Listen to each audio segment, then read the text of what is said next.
Mark's comments that serving young adults is the company's, quote, North Star now, rather than optimizing for the large number of older people who use Facebook. That's an interesting one, because I think that's going to be difficult to achieve. I mean, it's going to involve bringing people back, many of whom have left.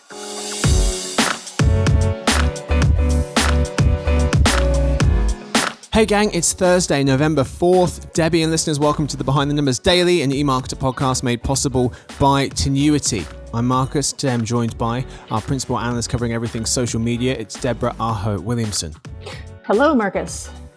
Hey Debbie, thanks for hanging out today. Today's fact: more people tuned into Prince Charles and Princess Diana's wedding than for Friends, Cheers, Seinfeld, and MASH finales combined. So Prince Harry and Meghan Markle's wedding was 30 million viewers in the US. The 2019 Super Bowl brought in 98 million viewers in the US, but Prince Charles and the late Princess Diana had 750 million people across 74 countries tune in to see them get married. The population was smaller back then, it was about 4.5 billion, so that would have been 17% of the population at the time watched that royal wedding. That's insane. That's crazy. Yeah. Absolutely insane. Anyway, today's real topic is a lot going on with Facebook.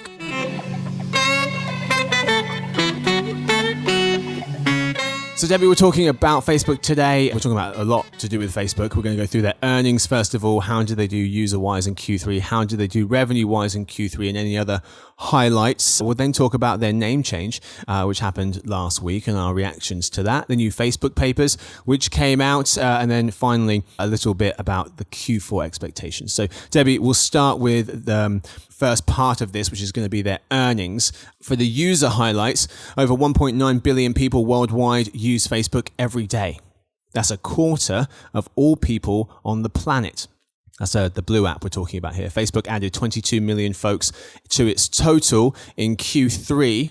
That's a Florida worth of people, the third most populated state in the country. And by region, North America, daily active users ticked up by 1 million to reach 196 million, making up 10% of the worldwide total. Europe also added 1 million new daily users to hit 308. Asia added 17 million, down from the 28 million it added last Q3, and rest of world added 4, down from the 10 million it added last Q3. So Debbie, first question, the user growth figures this quarter were blank. We're starting with a new format for the earnings this quarter, and we're going to be asking our analysts to fill in the blanks and then explain why. So Debbie, the first question is, the user growth figures this quarter were blank. To me, they were better than I would have expected, given all the talk about declines in young adult usage, challenges for Facebook, are people leaving it because of all of its problems. The numbers you just recapped kind of say it all. The DAUs rose quarter over quarter. MAUs were strong in pretty much every country or region around the world. So yeah, I mean, better than expected is pretty much how I'd define it. I think that's fair. The most interesting user figure this quarter to you, though, was blank. I'm going to go with the monthly user figures in the US and Canada. Obviously, that's relevant to a lot of people who are listening to this podcast. But just to recap the numbers again, so they were at 261 million in the quarter, up from 255 million in the Q3 of last year, which was, again, in that peak of the pandemic and the stay-at-home orders. So, we had talked about this pandemic bump and were people using Facebook more during the pandemic. And obviously, yes, in terms of engagement, they did see a bump. But now we're actually seeing a bump that's, we wouldn't call it post-pandemic, certainly, but at least, mid to late pandemic, continuing to see a bump in monthly users. Yeah. So, looking back at our forecasts, right now we're predicting just under 1% growth year over year in the US for Facebook users on a monthly basis. And I'm thinking our forecasters might need to bump that up just slightly based on these figures. I can't speak entirely for them, but it's quite possible. Mm-hmm. Yeah, for me, the most interesting figure was, so they have the Facebook daily active people number, which is basically, and also daily monthly people number. So how many people use all of the different Facebook services, whether that's the Blue app, WhatsApp, Instagram, Facebook Messenger. And I'm just fascinated by this number. 36% of people, a third of people in the world, use a Facebook service, Instagram, WhatsApp, Facebook Messenger, Facebook, use a Facebook service daily. 1/3 of the population in the entire world. 46%, nearly half, use a Facebook service monthly, which is just staggering and speaks to why there was such a huge interruption to our everyday lives when there was the Facebook outage. Debbie, with regards to the user highlights for Facebook in Q3, could you put a grade on it for us? Yeah, so I thought about this, and I think I would give it a B. Basically, for all the talk about Facebook's declining relevance, it's still eking out growth quarter after quarter when it comes to users. Okay, so a B for their user highlights. Let's talk about the revenue highlights. Facebook made $28 billion in Q3, the same amount it made in Q2, but 33% more than it made last Q3, so year on year. Nearly half of that money, 46%, continues to come from North America, up over 30%. Last Q3, it was up 20%. So Debbie, the revenue growth figures this quarter were blank. The revenue picture for Facebook is as good as can be expected. That is the word, I think that is the phrase of the moment. Facebook's definitely experiencing weakness due to the pressures from some privacy-related changes from Apple that are definitely affecting its ability to track users and to measure and target users. But it's working on new measurement and attribution techniques that, we could probably talk about a little bit later. And I think that given all of that, the headwinds have arrived that they keep talking about. But this is pretty much what we expected. It's actually not far off from our internal forecast for what we thought they were going to do in the quarter. As you mentioned, so Facebook, they blamed Apple's privacy rules for posting slightly slower than expected sales growth in Q3. I had to double take because I was like, wait, slightly slower than expected? That was 33%, up from last Q3. That seems pretty good. Again, you're talking about Facebook, right? I mean, the 33% growth is slower than expected. Still not good enough, for apparently. Facebook. Yeah. What did you make of what they had to say about Apple's privacy rules affecting or slowing down, in their opinion, their Q3 growth? Yeah, it is interesting. And one point from Cheryl in the quarterly conference call that I thought was interesting is that she said if it wasn't for Apple's iOS 14 changes, Facebook would have seen positive quarter-over-quarter revenue growth. So she's really pinned a lot of that, all of that, I guess, on Apple.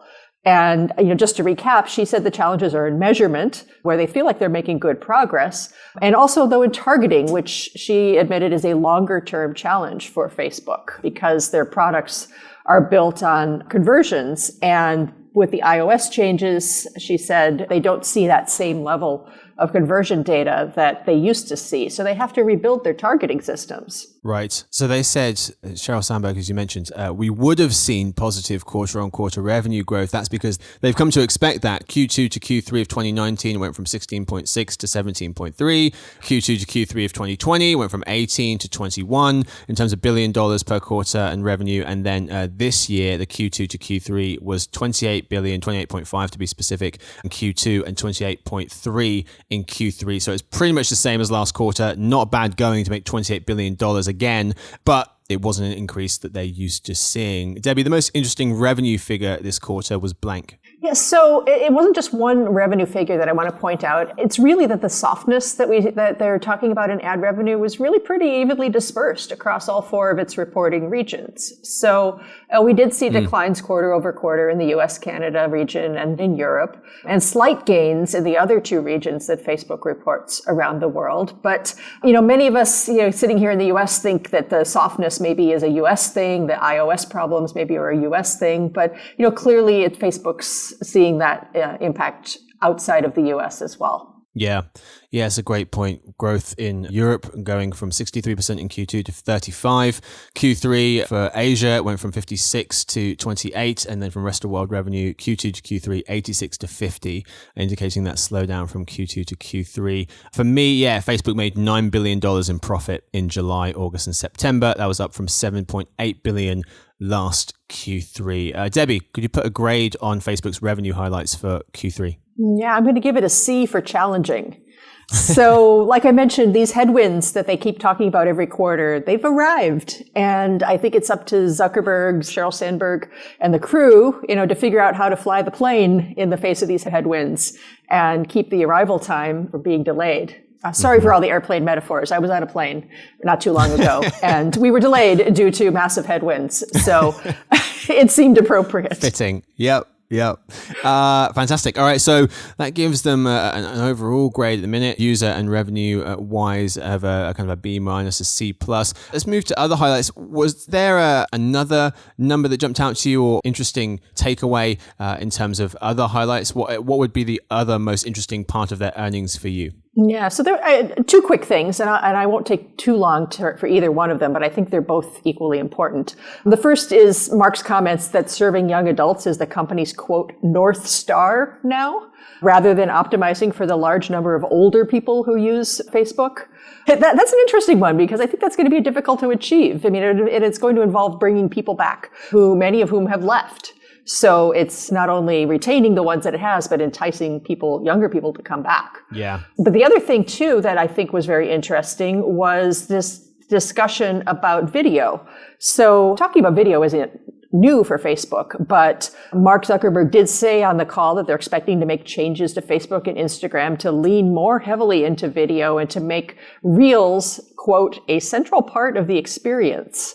So that's partially related to attracting younger people, but also I think speaks to just, again, how much a platform like TikTok has affected how Facebook sees things. And Mark did say during the call that TikTok was one of the most effective competitors we have ever faced. Mm-hmm. So a very specific and pointed reference to TikTok on the call, which I thought was super interesting. Yeah, with regards to the younger users, there were so many pieces about this that I was going to try and talk about it in more detail in this episode, but I think it just warrants its own episode talking about Facebook, younger people, also Instagram and their concerns with the younger audience. So we're going to try to put together an episode specifically about that, about younger folks using those different social networks and what other social networks they are gravitating towards and what speed.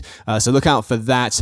Before we move on with the episode, I'm going to take a quick word from our sponsor, Tenuity, and then we'll be right back talking about Facebook's name change and the Facebook papers and what we expect in Q4.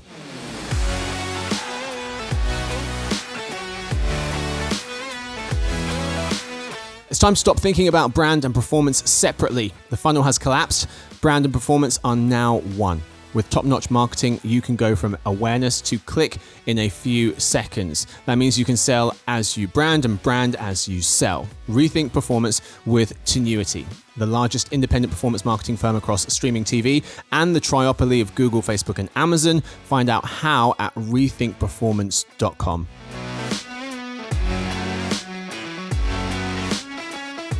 All right, folks, we are back. Debbie, so a few more things to discuss with regards to Facebook. We have to start with their name change. So Facebook just recently announced a name change last week, I guess about a week ago, to the day.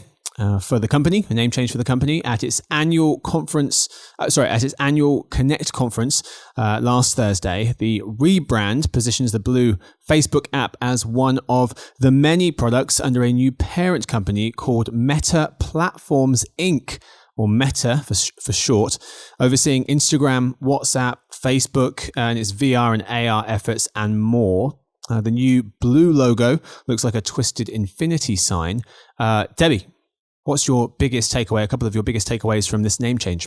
Yeah, obviously a big deal.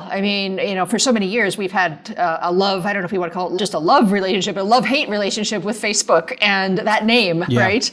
So it's definitely a big, big change. And I feel like we're all going to still be calling it Facebook for, many months, if not years to come. But what's interesting to me is a couple things. First of all, Meta as a company name, that's a root word to the word metaverse, which obviously is something that Facebook's been here I go, I just did it, that Meta has been talking about for several months now as a thing that it wants to create or help create. And so by renaming the company as Meta, that really implies that this is going to take on a bigger and bigger role over time. It's not like Alphabet, which is what Google transformed into. Alphabet's kind of a meaningless name. So that says something interesting to me. But Well, this name change, I think, indicates a really, obviously much larger vision for the company. It's definitely not an overnight transformation. It's going to take years and years for Facebook's vision of the metaverse to come to fruition if and when it ever does. So it's a big risk. And we think right now the company that's formerly known as Facebook is still going to be driven by digital advertising. The vast majority of revenues are going to come from digital advertising for as far as we can see into the future right now. And then I think the other thing to think about is regarding the rebrand and what it means as Facebook faces all of these bigger issues that we've all been talking about. I don't think it's going to fully distract from these ongoing, systemic trust-related issues that Meta has been facing. This is me referring to a company that I've been covering for 15 years. I can't just call it Meta overnight. But it really isn't going to distract completely from these issues. I mean, these have been huge things facing the company, and no matter what name the company has, whether it's Meta or Facebook or anything else, I mean, that doesn't change that these issues haven't been resolved. Yeah, you, like I'm sure everybody else right now, struggling to figure out what to call it. But at the same time, I think people aren't going to be sure what to call it, when to call it what. When are we referring to just Facebook? When are we referring to Facebook the Blue app? When are we referring to Facebook the parent company, which now doesn't exist? When should we be saying Meta? So I think there's going to be a lot of confusion, at least like you said, for the first couple of months. Finally, Debbie, really quickly, as an advertiser, how do you think advertisers are reacting to this? Do they see this as panic because, what's going to be happening to the kind of the way that I interact with this company, or more, kind of noticing what's going on, but not really think it's going to affect their day-to-day at all for the next, number of years? Well, I mean, I think certainly the forward-thinking advertisers, the ones that are very experimental, are starting to think about the metaverse already. And they're starting to think about what role they can play there and what role their brands can play there. So that, I think, is already happening. We're going to probably see some early experiments next year in metaverse and virtual and augmented technologies and as they relate to advertising. But I think the vast majority of advertisers are really just looking at Meta and its brands as the second largest digital ad platform in the world, which is what it will continue to be, and a place where they're going to continue to spend their ad dollars. Yep. Debbie, let's move on now to the new Facebook papers. So a second Facebook whistleblower has come forward with a new set of allegations about how the social media platform does business. First reported by the Washington Post, the person is a former member of the platform's integrity team and says the company puts profits before efforts to fight hate speech and misinformation on its platform. This is according to Kim Lyons and Richard Lawler of The Verge. We've already seen the whistleblower Frances Haugen come forward, a 60 Minutes piece, write-up in the Wall Street Journal, and also was in front of members of Congress in the US and also went to speak to the UK government as well. We covered that to a certain extent, and it seems like not a lot really changed, at least not this early on. Your thoughts on whether this will, push the envelope in terms of Facebook having to make any changes? Yeah, again, it may even still be too early to say, because my feeling is that there will continue to be new stories, new revelations that trickle out in all of this media coverage over the coming days and weeks. So, this is definitely the biggest, media firestorm surrounding Facebook that I've ever seen. I mean, I think bigger than Cambridge Analytica was, bigger than when the advertiser boycott happened last year. I mean, you can kind of trace back in Facebook's history of crises. But this one, revealing the inner workings of the company and what employees said and didn't say, and the extent and the depth of information that's come out is huge. And I think it's going to take quite some time to parse through it. Certainly, I think it's going to trigger some, additional regulatory and governmental investigations. Some have already happened. There will be more. And I think that there is, and Facebook alluded to this on the earnings call. I mean, there is, somewhat of a risk now, because Facebook has a very open internal culture where people do post openly about how they feel about the company on these internal boards. And, there could be, crackdowns or people feeling uncomfortable posting their true feelings. And it could change the company culture and the back and forth and the openness that the company has had internally. Yeah. My biggest takeaway was since 2016, Facebook's share price has grown nearly fourfold. And there's been how many scandals since then? So I can't see this making that much of a difference. But like you said, it does feel like something is different, but we're probably have to wait a long time for anything to really change, especially if that thing that's going to change is legislation or government investigations or anything like that. Debbie, in Q4, Facebook projects Q4 revenue to land between $31.5 and $34 billion because of the uncertainty from Apple's changes and pandemic-related factors. That would be good enough for around 20% growth, down from the 30% it logged last Q4. We have Facebook's full-year US ad revenue hitting $50 billion this year, 50, up from 32% on 2020. Debbie, that's good enough for 24% of all digital ad spending, or put another way, 17% of total ad spending goes towards Facebook. Your thoughts on where Facebook will be by the end of 2021? Yeah, so that's a very much a big question, and something that I think our forecasters will definitely be keeping a close eye on. Lots of moving parts here, right? We've already discussed the challenges with measurement and targeting that Facebook is facing. We've seen some advertisers, anecdotal evidence of some advertisers, moving budget or reducing their budget for Facebook. Largely, that has not happened. Q4, though, I mean, they did say on the call some pretty, concerning things about, growth in Q4, challenges, external challenges with e-commerce growth declining, things like that. It's a very squirrely quarter to pay attention to for all companies. And so, could we see Facebook having a surprise, a decline, or maybe not a decline, but a lower growth rate than anybody's expecting?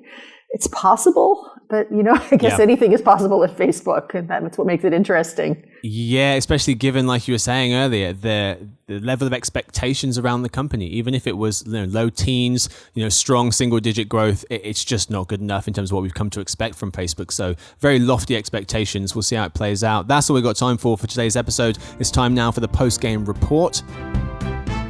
Debbie, we've covered a lot.